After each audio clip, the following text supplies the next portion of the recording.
Human cadet, explain your strategy. Win without fighting, and if forced to fight, end it in one day. Outstanding. There is a file in a Coalition archive that only 7 beings in the galaxy are allowed to open. It is not a weapon. It is not a map. It is a number. And that number belongs to Earth. For decades, the alien nations of the galaxy believed humans were small, weak, late to the stars. They laughed about it in their meeting halls. They wrote it into their textbooks. Humans were the young species, the soft ones. But one day, in a classroom full of alien cadets, General asked a simple question out loud. He meant it as a joke. He wanted to embarrass young human cadet in front of everyone. He asked, "Does that include Earth's numbers too?" He should never have asked that question. Because what happened next changed the way every alien species in that room looked at humanity forever. In this video, you will learn 3 things nobody talks about. First, what was really hidden behind that glowing red, classified screen. Second, why a general with decades of experience regretted a single sentence the moment it left his mouth. Third, the real reason humans were allowed into that academy in the first place, and it was not for the reason anyone assumed. This is a story about pride, about secrets, and about a truth so big it could not stay locked away forever. Let me show you exactly how this happened. Ethan Cole was 19 years old when he became the first human to walk through the front gates of the Coalition Military Academy. The gates were tall. They were made of a silver metal that no one on Earth had a name for. Above the gates, a giant screen showed the flags of 42 star nations. Earth's flag was the newest one. It was small. It sat in the corner. Ethan did not complain about that. He simply walked inside. The academy sat on a moon called Vantra Prime. From the dorm windows, you could see 3 suns rise at different times of day. The sky was always a soft orange color. It looked beautiful, but Ethan did not have time to enjoy the view. He had to prove himself every single day. Humans had only joined the Coalition 4 years earlier.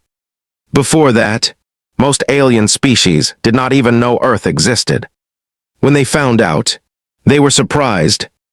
Humans were small compared to some species. They did not have laser weapons. They did not have starships of their own. Many aliens believed humans were behind in almost everything. So when the Coalition allowed one human cadet to join the academy, most species treated it like a favor, a gift, something to be thankful for, not something earned. Ethan felt that every day. In the hallway, aliens would go quiet when he walked past. In the cafeteria, some would move their trays to another table.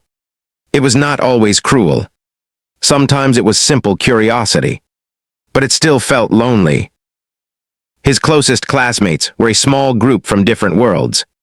There was Sella, a green-skinned girl from a planet called Doriath, quiet and sharp, always the top of every science class. There was Kor, a blue-skinned cadet whose species could read tiny changes in body heat, which made him almost impossible to lie to. And there was Marisol, a red-haired girl from a colony ship near Jupiter, one of the few other humans allowed to train, though she studied in a different unit. None of them treated Ethan badly. In fact, over time, they became something close to friends. But even they did not know the full truth about Earth. Nobody did. Because Earth's true file, the one locked behind Level 7 access, had never been shown to a single cadet in the history of the Academy. That was about to change. One morning, an announcement came over the speakers in every dorm. A special assembly had been called. Attendance was mandatory. No one knew the reason. Rumors spread fast. Some said a new species was joining the Coalition. Some said there had been an attack somewhere on the border worlds. Others said it was simply another boring lecture about galactic law. Ethan walked to the main lecture hall with Sella and Kor beside him. The hall was enormous. shaped like a half circle, with rows of seats climbing up toward the ceiling. At the front stood a massive floating screen, currently dark. As they took their seats, Ethan noticed something strange. Several senior officers stood near the exits. That never happened for a normal lecture. Something about this assembly felt different. Heavier. Sella noticed it too. She leaned over and whispered that she had never seen this many high-ranking officers in one room before. Then the lights dimmed. A tall figure stepped onto the stage. It was General Draymond Vantris, one of the most respected and feared officers in the entire coalition military. He had led 3 major campaigns. His uniform carried more medals than most cadets would ever see in their lifetime. He raised one hand, and the room fell completely silent.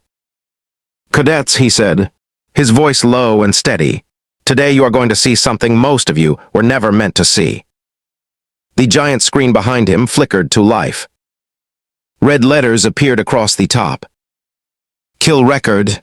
Classified. Level 7 access required."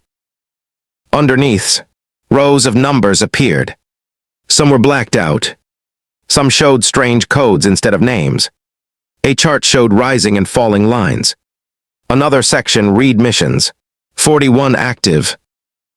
Ethan felt his stomach tighten. Whatever this file was, it was clearly important. And judging by the general's tone, it was about to get personal. General Vantris walked slowly across the stage, his boots echoing on the metal floor. He did not look at his notes. He did not need to. This was a speech he had given before, though never quite like this. "This," he said, pointing at the glowing screen, "is the true engagement record of every species in the coalition military. Every battle, every mission, every life given for the peace we now enjoy across the galaxy." He let the silence sit for a moment before continuing. "For years, this file was kept from cadets because the numbers are difficult to look at. War is never simple. But today, you are old enough to understand the weight of what you are training for." He gestured toward the chart. The bars rose and fell across different sections, each one representing a species. Some bars were tall. Some were short. The tallest bars belonged to older, more established species, ones who had been part of the coalition for centuries. Then General Vantris turned toward the crowd, his eyes scanning the rows of seats until they landed on one section near the middle. The human section. There were only 12 human cadets in the entire academy. Ethan was the only one in his specific class. The general's gaze lingered there just a moment too long.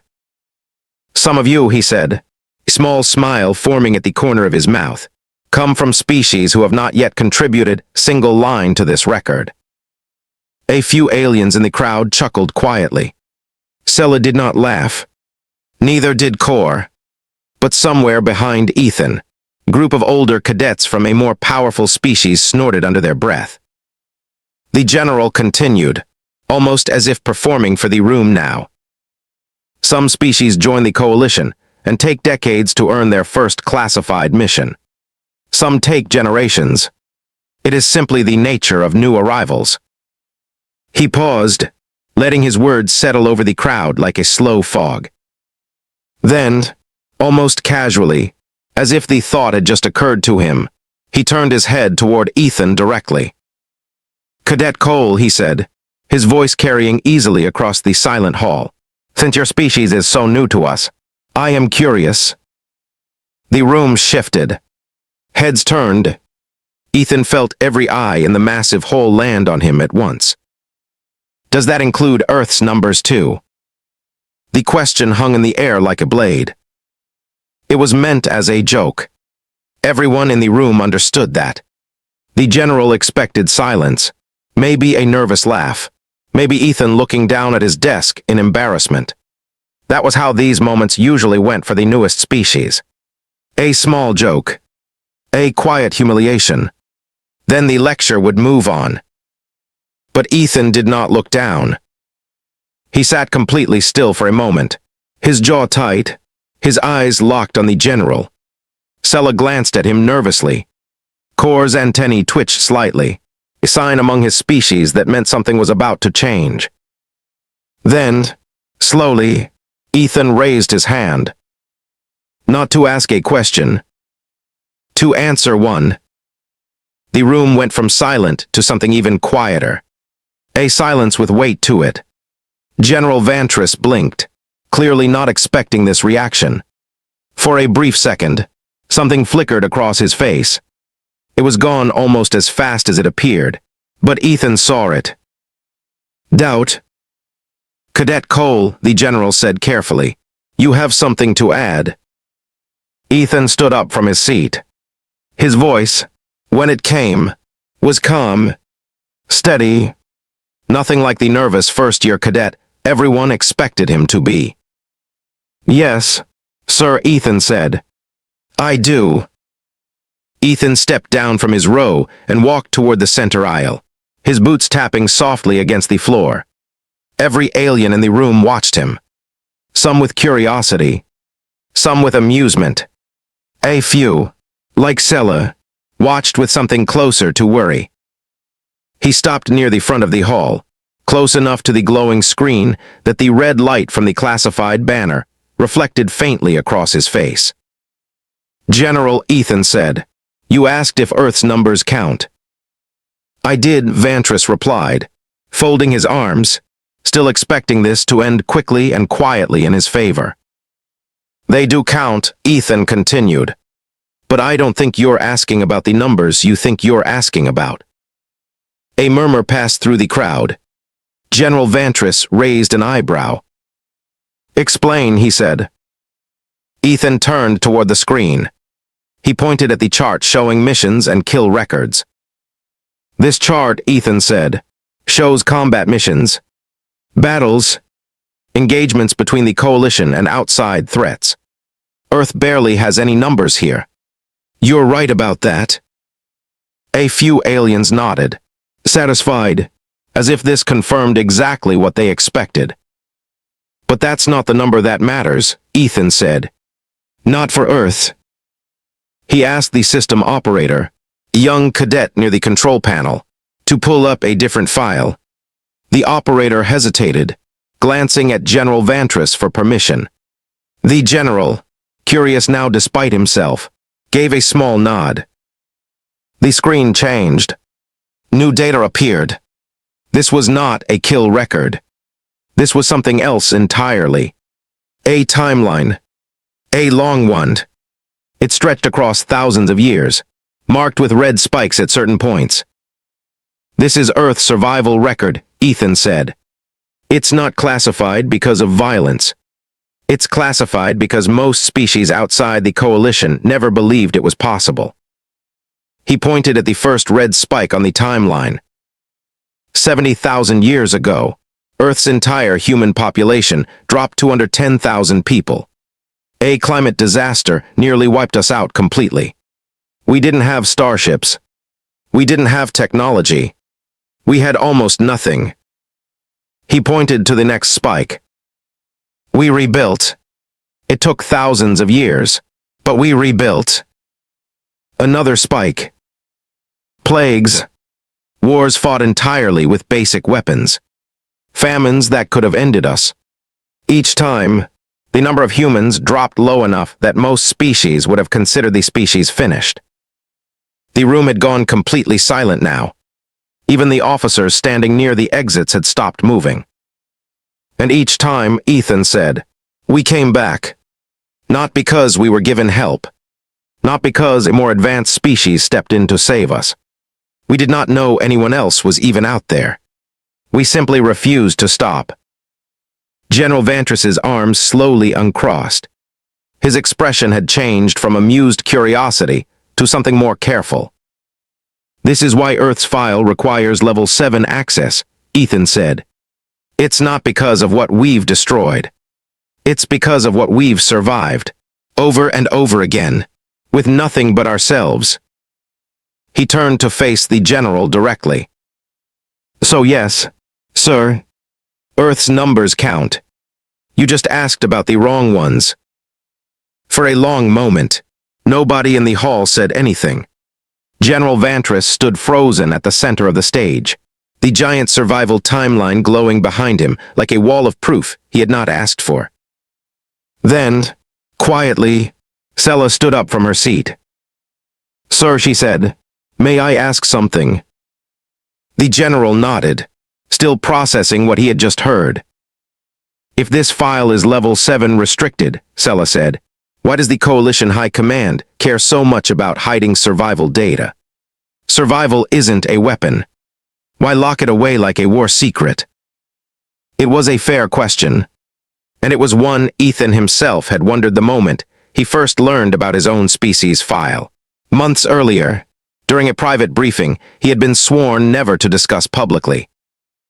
General Vantris exhaled slowly.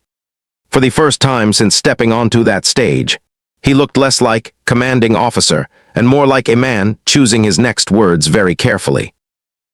"Because," he said, "High Command does not classify weakness. They classify advantage." He turned toward the timeline still glowing on the screen.